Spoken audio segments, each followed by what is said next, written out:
যে স্বাধীনতা তার বিরুদ্ধে। আমরা সবসময়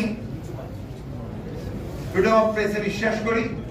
আমরা বিশ্বাস করি যে প্রতিটি ব্যক্তি, মানুষ, সংগঠন, বিশেষ করে সাংবাদিকেরা তারা তাদের মত স্বাধীনভাবে প্রকাশ করবে। সেই বিশ্বাসেই আমরা মনে করি যে যারা এই সমস্ত কর্মকাণ্ডে লিপ্ত থেকেছেন তারা এইসব থেকে বিরত থাকবেন এবং সংবাদপত্রের যে মুক্ত ধারা তাকে অব্যাহত রাখবেন। সাংবাদিক ভাইরা, আমরা আজকে গভীরভাবে শ্রদ্ধা জানাতে চাই সেই সমস্ত শহীদদের, যারা ছাত্র এবং জনতা, যারা এই দীর্ঘ 15-16 বছরের যে গণতান্ত্রিক সংগ্রাম, সেই সংগ্রামে যারা প্রাণ দিয়েছেন, তাদের প্রতি আমরা গভীর শ্রদ্ধা নিবেদন করছি। আমরা অভিবাদন জানাতে চাই, স্যালুট জানাতে চাই আমাদের ছাত্রদের, আমাদের সন্তানদের, যারা তাদের মেধা, বুদ্ধিমত্তা, সাহস নিয়ে এই ফ্যাসিবাদী সরকারের বিরুদ্ধে দাঁড়িয়ে বুকের রক্ত দিয়ে তারা আজকে বিজয় অর্জন করেছেন, ছাত্র জনতার বিজয় অর্জিত হয়েছে। আমরা তাদেরকে আবারও অভিবাদন জানাচ্ছি।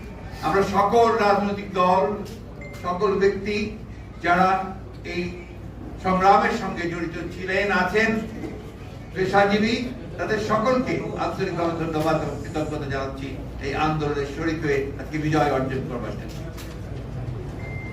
এই বিজয় অর্জন করা হয়েছে, আরো বড় দায়িত্ব রয়েছে এখন প্রতিটি মানুষের, প্রতিটি বাংলাদেশের, প্রতিটি স্বাধীনতা প্রিয় মানুষের, প্রতিটি নাগরিকের এই স্বাধীনতাকে সুসংগত করা। সেই স্বাধীনতাকে সুসংগত করা তখনই সম্ভব হবে যখন আমরা গণতান্ত্রিক প্রতিষ্ঠানগুলোকে প্রতিষ্ঠিত করতে পারবো, তাদের প্রাতিষ্ঠানিক রূপ দিতে পারবো। আর সেই জন্যই আজকে সবচেয়ে বেশি যেটা প্রয়োজন সেটা হচ্ছে ধৈর্য, সংযম এবং পরবর্তী সহিষ্ণুতার জন্য নিজেকে তৈরি করা। আপনাদের কাছে অনুরোধ করব যে আজকে আপনাদের মাধ্যমে আমি এই বার্তা আমরা সারা দেশবাসীর কাছে পৌঁছে দিতে চাই যে এখন অ্যারোগেন্স, ভেঞ্জেন্স এগুলোর কোনো স্থান নেই। আপনার স্থান নেই কোনো প্রতিহিংসা বা প্রতিশোধ গ্রহণের। এখন যেটা প্রয়োজন, ধৈর্যের সঙ্গে পরিস্থিতি মোকাবেলা করে জনগণকে সংহত করে আপনার এই অর্জিত স্বাধীনতাকে সংহত করা, সুসংহত করা।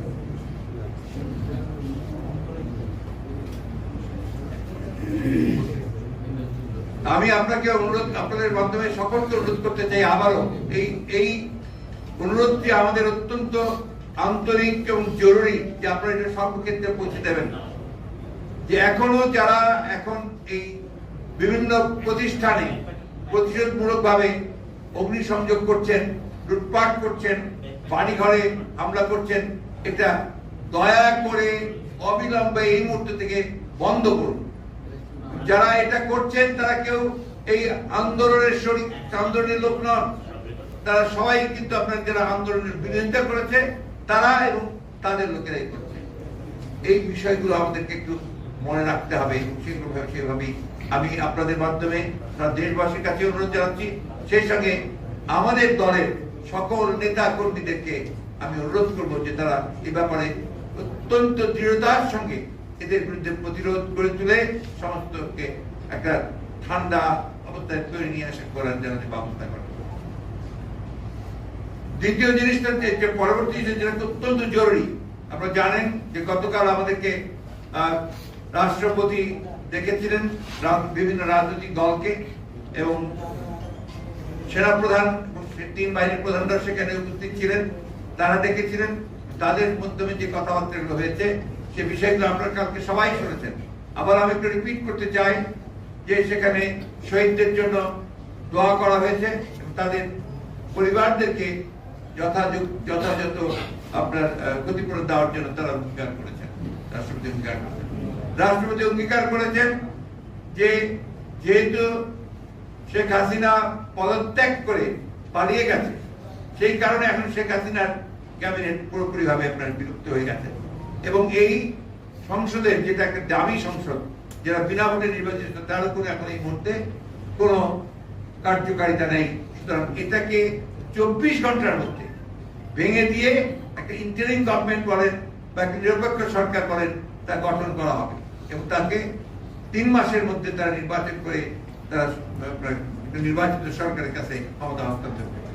এই জিনিসগুলো আমি আবারও জোরের সঙ্গে আমরা দৃঢ়তার সঙ্গে বলতে চাই যে 24 ঘন্টার মধ্যেই এই কাজগুলো সমাধান করতে হবে। আমি রাষ্ট্রপতির কাছে আহ্বান জানাচ্ছি, কাল বিলম্ব না করে আপনি আজকের মধ্যেই 24 ঘন্টা প্রায় হয়ে যাচ্ছে, দুটার মধ্যেই আপনি দয়া করে এটাকে অবিলম্বে এই পার্লামেন্টকে ভেঙে দিয়ে আপনার একটা অন্তর্বর্তীকালীন নিরপেক্ষ সরকার গঠন করুন। অন্যথায় দেশে আবার রাজনৈতিক শূন্যতা দেখা দিতে পারে। আমি ধন্যবাদ জানাতে চাই আমাদের দেশপ্রেমিক সশস্ত্র বাহিনীকে। তারা যে ভূমিকা রেখেছেন, তারা নিঃসন্দেহে এই দেশের রক্ষার্থে, তার স্বাধীনতা সার্বভৌমত্ব রক্ষার্থে তারা আবার তাদের একটা ঐতিহাসিক ভূমিকা পালন করেছে। সেটাকে সুদৃঢ় করতে হবে, সেই জন্য জনগণের সমর্থন তাদের প্রয়োজন রয়েছে। আমি তাদের প্রতি আহ্বান জানাবো যে আপনারা অতি দ্রুত আপনাদের সেই দায়িত্ব পালন করবেন দৃঢ়তার সঙ্গে। এবং আপনাকে যেটা আমরা আগেও বলেছি, আবারও বলছি যে রাষ্ট্রপতি এবং সশস্ত্র বাহিনীর প্রধানেরা তারা সবাই একমত হয়েছেন যে তারা অবিলম্বে তারা দেশনেত্রী বেগম খালেদা জিয়ার মুক্তি দেবেন এবং সেই সঙ্গে আমাদের যারা এই আন্দোলন চলাকালীন সময়ে মিথ্যা মামলায় যাদেরকে আটক করা হয়েছে তাদের সকলকে মুক্তি দেওয়া হবে।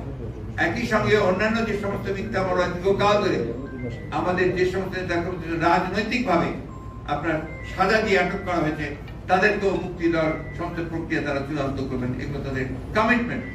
সুতরাং আমরা আশা করবো এই বিষয়গুলো দ্রুততার সঙ্গে হবে। একই সঙ্গে আশা করব যে সমস্ত গণতান্ত্রিক শক্তি আজকে ঐক্যবদ্ধ হয়ে অর্জিত যে সাফল্য, সেই সাফল্যকে সুসংগত করবার জন্য তারা সবাই তাদের নিজ নিজ ভূমিকা রাখবে। এটাই আপনাদেরকে আমি জানাতে চাই। ধন্যবাদ আপনাদের।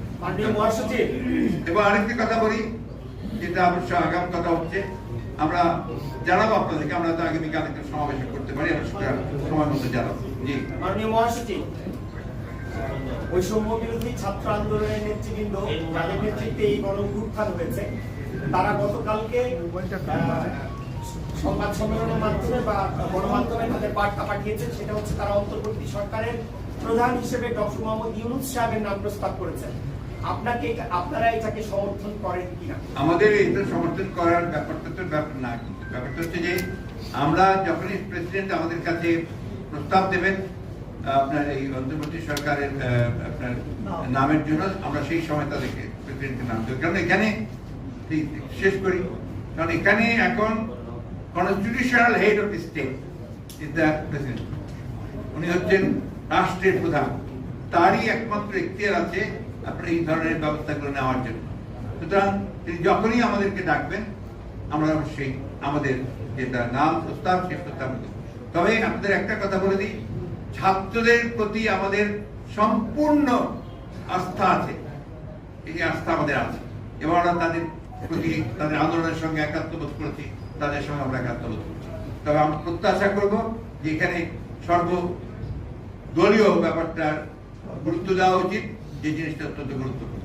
মাননীয় মহাসচিব, আজকের মিটিংয়ে আপনারা অন্তর্বর্তীকালীন সরকারের প্রধান বা সদস্যদের নাম প্রস্তাবের জন্য কোনো আলোচনা করেন না? আমরা সেটা কোনো নাম ঠিক করিনি, যখন করবো আপনারা জানতে পারবেন। একটা বিষয় একটু জানতে চান, আপনি প্রথমেই যে বললেন যে ফ্যাসিবাদ মুক্ত গণতান্ত্রিক বাংলাদেশে আমাদেরকে স্বাগত জানিয়েছেন। একটা রিজিমের পতন হয়েছে, কিন্তু আপনি কি মনে করেন যে গণতন্ত্র ফিরেছে আদৌ? এটা কি মুহূর্তে ফিরবে? এটা কি এত সহজ? এই 50 বছরে সেই গণতন্ত্রকে এস্টাবলিশ করা যায়নি। এটা তো সূচনা। আর কিন্তু এখন আমরা রাহু মুক্ত হয়েছি। আমরা একটা ফ্যাসিবাদের যে মূল হোতা জনগণ তাকে ছড়িয়েছে, সে পালিয়ে গেছে, জনগণ থেকে বিতাড়িত করেছে। সেইখানেই আপনার এটা একটা বড় বিজয়, নিঃসন্দেহে সেই বিজয়টাকে কনসিডার করতে হবে। আপনাকে আরো বলবেন না, আমরা ছবি নেব।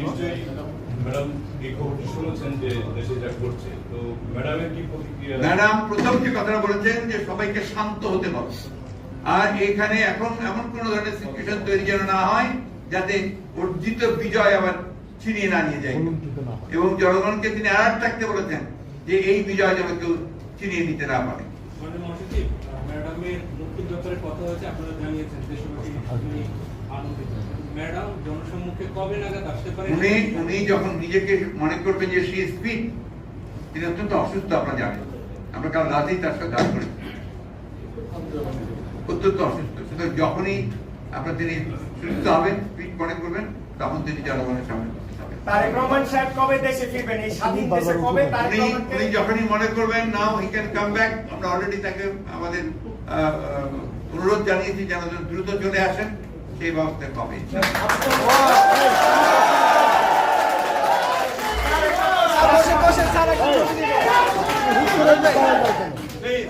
কারণ একটা ছবি দরকার ছিল। পরের মধ্যে স্লোগান দিয়ে না,